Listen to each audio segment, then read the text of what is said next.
people members, I can't help but to imagine what it must have been like to see the people you know, you care about and love, raped, tortured, and murdered right in front of your own eyes.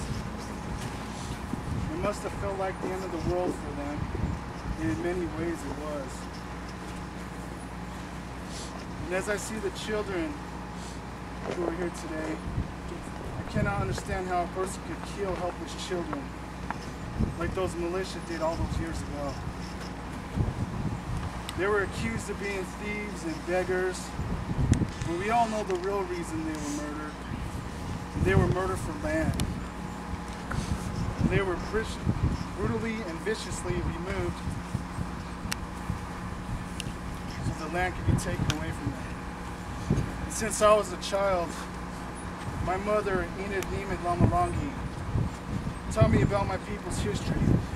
And she taught me to be proud of my people, of the people that I come from. And she told me to never forget the crimes committed against our people. And I haven't. She told me many stories of how the survivors escaped, how some jumped into the freezing cold Bear River to hide under the ice until it was safe to get away. And I believe it is our duty as Northwestern Band of Shoshone Nation tribal members to never let the U.S. government forget, to never let the world forget the blood they spilled to steal our people's land.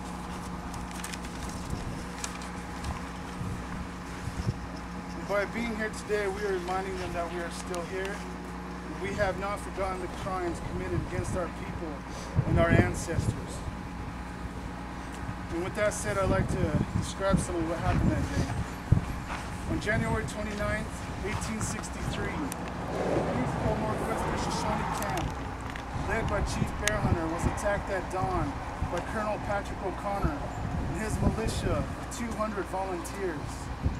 Approximately 300 or more Shoshone were slain, most of the victims being women and children. This massacre was not conducted by a trained military force, but by a violent and often drunk militia of California volunteers. After the massacre, the militia broke the arms and legs of surviving women, so they could not fight back as they were being raped. Bayonets cut open the wombs of pregnant women, so the militia could pull out the fetus and tie them around their hats as war trophies. After the women were raped, the militia split their skulls with hatchets. Babies and toddlers were grabbed by their feet and their heads bashed against trees and rocks. Chief Bear Hunter was beaten, kicked, stripped and whipped bloody, and when he refused to cry out in pain, his tormentors heated a bayonet and stuck it through Chief Bear Hunter's ears. O'Connor let his men pillage anything that was left to take. Anything the militia could not steal was burned, including 75 teepees and the last of the food supply for any survivors. While the militia cared for their wounded and dead, the bodies of the Shoshone were left where they fell, food for the wolves and crows. The Bear River Massacre is one of the largest Indian massacres in the United States, and it deserves greater attention than the few signs presently at this site. For example, that one. I would like to finish with a quote given by Chief Red Cloud of the Sioux Nation, I believe. They made us many promises, more than I can remember, but they kept one. They promised to take our land, and they took it.